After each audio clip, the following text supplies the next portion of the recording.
Hello, my name is Sean McDermott. I'm a certified financial planner with LPL Financial. I'm here with Rana Gilbert from Janus Labs team from Denver, Colorado. Rana has been invited into the office today to share her expertise in a program called Energy for Performance, which helps people to manage energy to produce extraordinary results in life.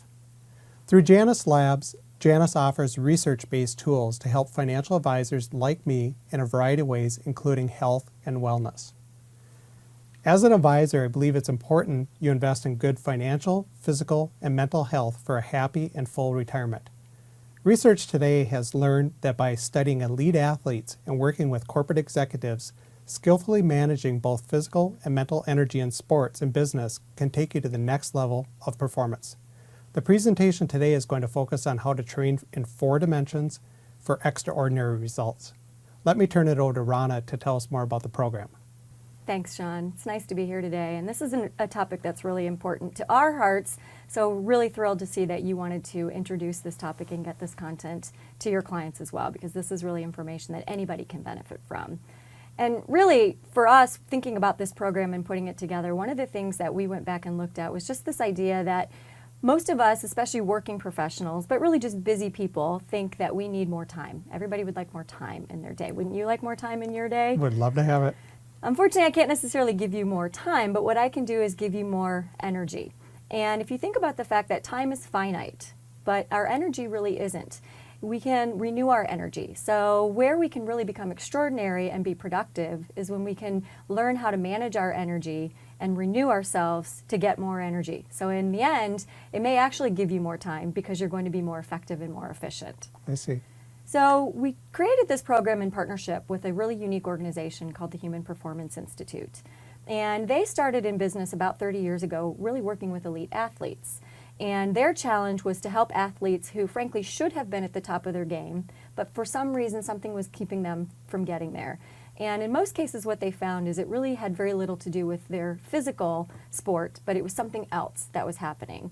So over the course of time in working with athletes, HPI realized there are some lessons we could apply, frankly, to the rest of the world, to the rest of us, in terms of how we can better just manage our time, manage our productivity, manage our energy to be more productive. So there are a few key lessons that we've learned from working with athletes that we can apply to the rest of us. One of those, first and foremost, is that if you think about athletes, they measure everything. And I understand you like to golf. Mm-hmm. So I'm guessing there's probably a little measurement that you do and you're keeping track of your golf game, right? We have this thing called Golf Handicap, unfortunately. Exactly. So you can take that same approach to everything in life and being intentional in how you measure your success and measure your improvement. So another thing we learned with athletes is that they're very repetitious, and it's repetition that builds habits. And if you really think about it, athletes, especially professional athletes, elite athletes, spend 80 if not 90% of their time practicing and maybe only 10% of their time performing. Yeah. Whereas the rest of us in our everyday lives don't really have that luxury, right? For the most part, we're performing, we're on call all the time, and we don't devote nearly enough time to practice. But there are some things that you can do, and I'm going to give you some tips to build some practice to enable yourself to be more productive and to be more effective. Good, excellent. So one of the things that you'd like to get the bad news out first is this idea that, frankly, we're in a little bit of an energy an energy crisis as human beings. And research tells us that after the age of 30, we start to decline both mentally and physically. And while nobody likes to hear that, it is part of the reality. And in particular, after the age of 30, we lose about 10% of our muscle mass every decade. But the good news is there are things that we can do to combat that, and it's through training, it's through that repetition that I talked about earlier. So what we learned in working with HPI is there are four primary forms of energy. And when you can really focus in on what are the things that you can do to help improve in each of those areas, that's when you can become especially productive and especially elite in whatever it is that you're trying to pursue. But understanding those four primary forms is really the place to start. So those really consist of physical energy, and that's truly the foundation. If you think of this in terms of a pyramid, you're going to see physical energy at the bottom, and that just comes into how much energy do you have throughout the day, okay? Then the next one is emotional, and your emotional energy really gets at your ability to manage your emotions. And that comes into play particularly in stressful situations. Do you see things as positive versus negative? And how well can you manage your emotions under stress? The third level is mental. And that starts to get at this idea of how well can you focus? How well can you be present?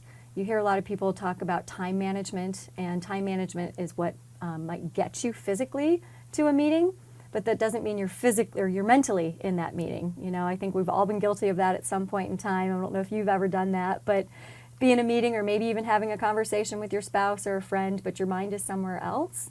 Your ability to train to be very present at that time is part of managing that mental energy. And then the last form is spiritual. And spiritual means a lot of things to a lot of different people, but really it's just this idea of, can you connect to a bigger purpose? Is there something that gets you out of bed every day? What drives your energy so that you can be more intentional in how you'd like to spend your energy? Interesting. Good stuff. Thank you. So I talked about multitasking, and I think this is one that it's a hard lesson for people to hear, but that we need to focus on focus. Multitasking, there are studies that show that multitasking literally dumbs down our brain.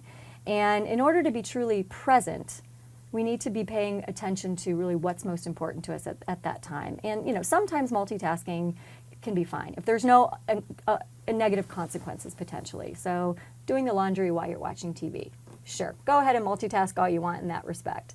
But how about, you know, maybe when you're on the phone with an important client? Might not be the time you want to multitask, right? You might not want to be reading an email with a joke from a friend on your screen while you're talking to a client. I think we're all a little bit guilty of that. We all are, absolutely. And I think this is a hard lesson for people to hear, but knowing that if you want to truly focus on what's important to you at that moment, it's obviously going to be your client. So giving them your full energy at that time. So that's a little bit on multitasking. So another thing that we learned from HPI in working with athletes is this idea that we need both stress and recovery in order to grow. So if you think about, you probably work out, I'm guessing, and do a little exercise, and you know the fundamental is you need to stress your muscles in order to help them grow, right? So if I do 15 bicep curls with the same weight over and over again, eventually I won't see any improvement in my muscle growth, correct? Mm-hmm. So it's the same thing with all those other dimensions that I talked about. We need to be stressing ourselves in order to grow. So I think most of us think of stress as a very negative thing. We have negative connotations with stress, but the fact is stress is inevitable, but it also is important to us. It's how we manage stress and recover from stress that helps us to grow. So one of the things we talk about in this program is this idea of storms. And storms are really just things that take us completely out of our comfort zone. So it could be a big change, it could be a positive thing, but it could be a change in a job. It could be selling a home, buying a new home, becoming an empty nester for the first time, perhaps. Mm-hmm. They're all positive, they're things that you will benefit from, but at the time, it feels very much like a storm. So how you're able to actually maintain and react to that storm. So if you think about going back to this idea of athletes, mm-hmm. why do some athletes perform well under pressure while others crumble? And it's really this idea of being able to manage through your storms and being able to learn from them and grow from them. Mm-hmm. And I can see how some of my clients could end up going through storms with job change, with retirement planning, Absolutely. or if they're having kids or mm-hmm. a sick spouse. So Life is a storm. I mean, it really is. Life is a series of storms. And I think one of the things that I found so great about this program is recognizing that they don't have to be negative.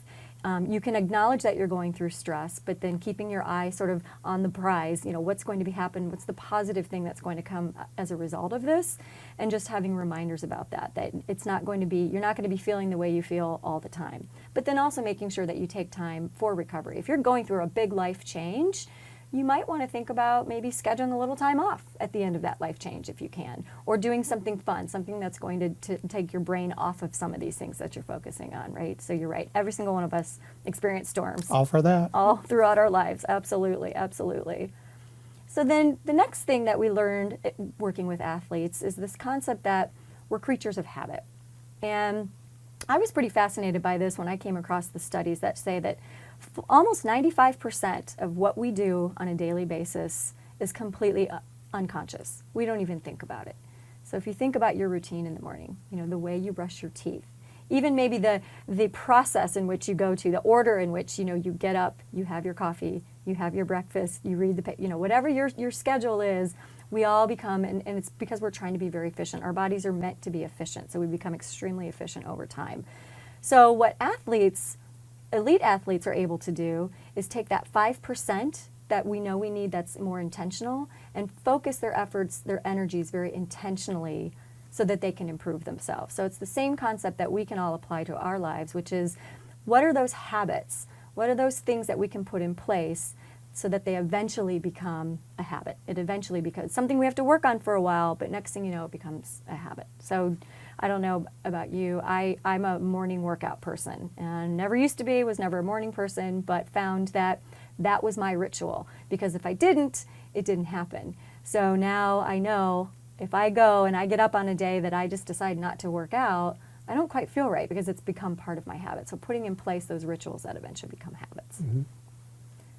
So in looking at the base of the pyramid, so I'm going to focus mostly on the base because it really is the foundation, and it's hard to move into the other areas if you haven't really gotten the physical piece really in check.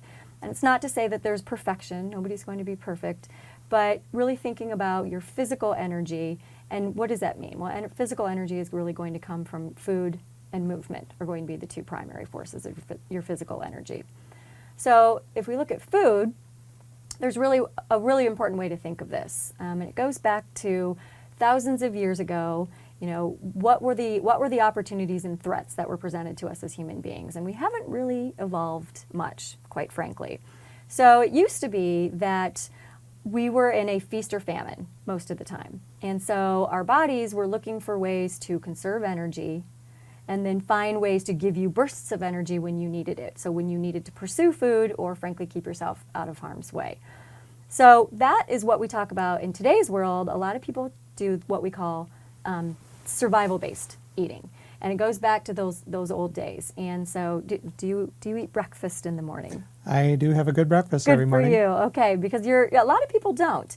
So one easy thing to remember is that you should always eat something within an hour of getting up in the morning. And what you're trying to do is keep your blood level, your glucose level in your blood consistent. And glucose is simply just a form of energy. So in survival-based eating, if you skip breakfast, you go a few hours, this is what a lot of people say to me, well, I'm just not hungry. So what happens usually 3 or 4 hours later? What happens to you when you don't eat for a few hours? Crash out and I'm very hungry at the next meal. And you're probably not pleasant to be around, or at least that's how I am when I get hungry, right? I get a little crabby. So then what happens? So if you haven't eaten in a long time and you're feeling that way, then you're going to just scarf down probably almost anything in front of you and probably too much of it, right? Because you've gone past that hunger point. So when you start off in the morning and you don't have enough glucose in your body goes into a little bit of panic mode. Going back to thousands of years ago, your body thinks there might not be a food source available to me. So unfortunately, it has the opposite impact that most of us want, in that your body is going to actually pull from your muscle reserves before your fat. Your fat is the last thing your body wants to give up because it's so precious. So if you started your morning with nothing to eat, you might think you're doing yourself a favor and you might lose a little weight where you're actually not, because your body's going to pull right from that muscle mass. And I already told you, you're going to lose 10% of your muscle mass if you're not counteracting that. So this isn't going to help that. Well, the opposite happens when you eat too much. When you get too much glucose in your body can't use it all, so it goes right into your fat stores. So it's the cycle that so many of us have gotten into with what we call survival-based eating. So the flip side of that is more strategic or opportunity-based eating. And it's keeping that glucose level very consistent throughout the day. So you eat breakfast. Do you typically eat a snack in the morning before you have lunch? Not very often. I usually give myself a little boost with some caffeine, coffee or tea. Yeah, which is very common. It's what a lot of people do. So something you might want to think about to help improve your energy levels is to eat a little more consistently. So we just frankly call it eating light and eating often. And rule of thumb is you really don't want to go more than 4 hours without having something in your body, because again, your body starts to run out of that glucose and it's going to look for it. So if you can keep that consistent level, it's also going to keep you from eating as much. So you might not end up eating as much at your meals. But what you want to do is try to have 2 or 3 meals throughout the day, but the most important thing is to intersperse that with snacks to keep that glucose level consistent. I like snacks. You like snacks? Good. Okay, well, we'll talk about snacks. So when you're looking at your meals, the first thing you want to think about is, and really in its simplest form, we call it looking at your plate like a peace sign.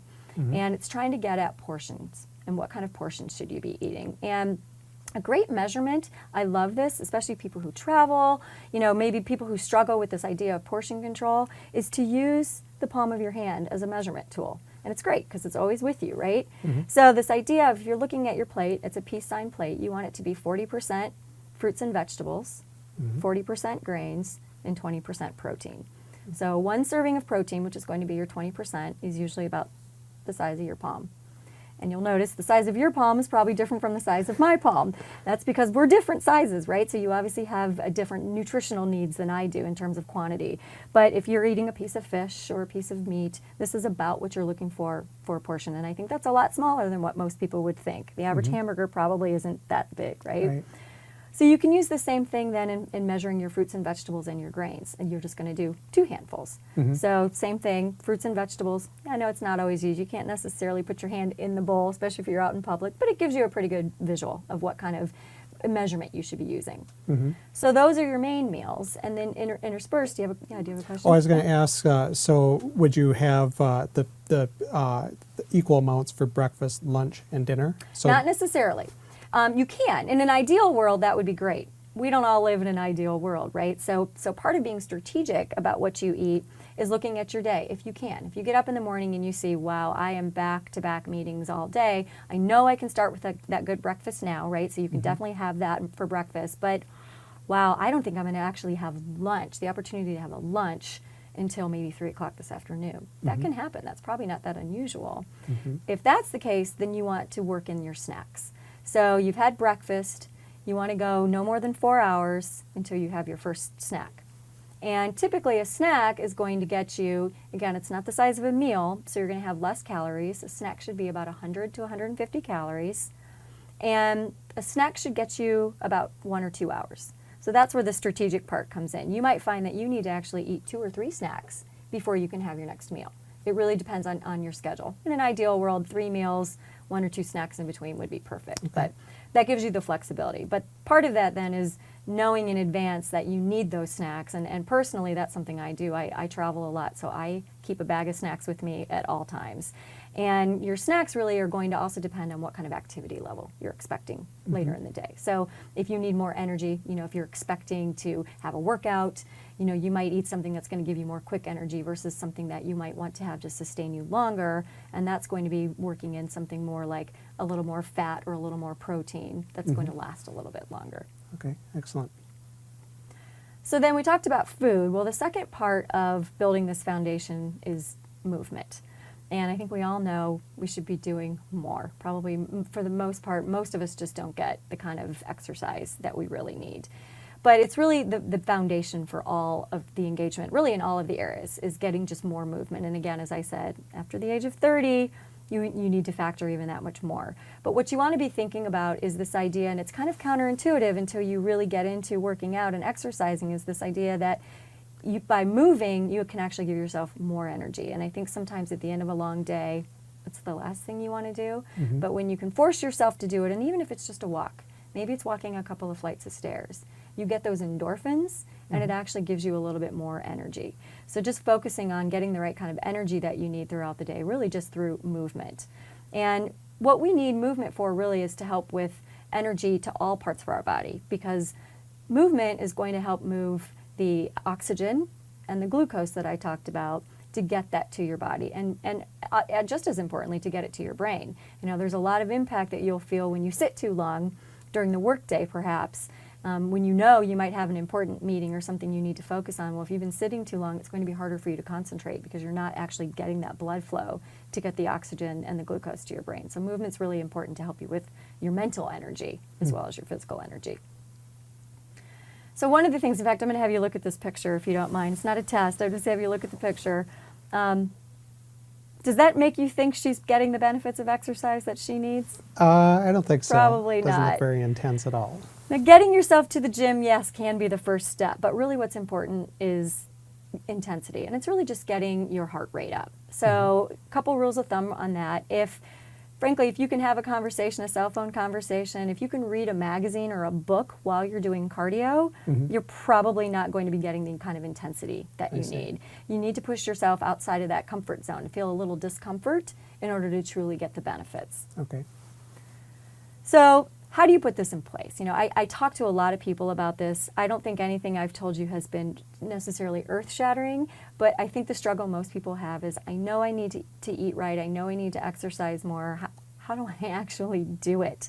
How do I motivate myself to do it? And really that gets at what I had talked about at the top of that pyramid, the spiritual energy. And all that means is finding what your purpose is. And so it could be as deep as, I want to be healthy because I want to live as long as possible to see my grandchildren grow up. That might be your motivation. For some people, that's what's going to motivate them to start exercising, to start eating right.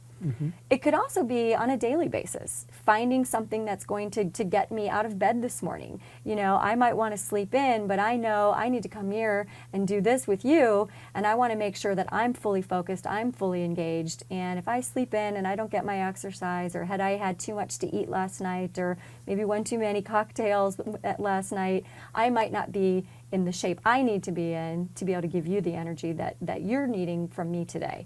So knowing that you've got maybe a business trip, you've been traveling for several days, you're going to come home to your family, come home to your spouse, you know, what are you doing? What are those choices that you're making to help you get to where you can actually manage your energy and give the people who are most important to you the energy that you know that they deserve. So that's really the top level. That's kind of the process that we take people through in this program. Excellent. That's really very interesting, very good stuff, Rana. Anything else? No? Okay, great. Rana, could you tell us a little bit about the material and the workbook that goes along Sure. with the Energy for Performance? Absolutely. So we have a lot of resources available. In this workbook, we have an assessment that we'll let people take, and it's really the first step is to go ahead and take the assessment and find out where they are in their physical energy, and all of the elements that I talked about in terms of energy. Because really, once you know which aspect, whether it's physical, mental, emotional, or spiritual, that you're really most lacking in, then you can decide what could be your action plan. So taking the assessment would be the first step. And then in the workbook, we have information on all of these areas. So some tips, some rituals, as I talked about, some things that you could put into place to get you started on your way. And then putting that, we actually have a training log in there where you can keep track of the things that you've said you want to work on, and then measure yourself in order to be able to get there. Because remember, we talked about this with elite athletes. It's the idea of being able to measure your energy and measure your performance. So we want to make sure we're giving you the tools to do that as well. Good. That sounds great. Thank you, Rana and Janus Labs, for sharing your knowledge. Please contact my office for Energy for Performance workbook to help you develop a personalized training program. Thank you again. Thank you.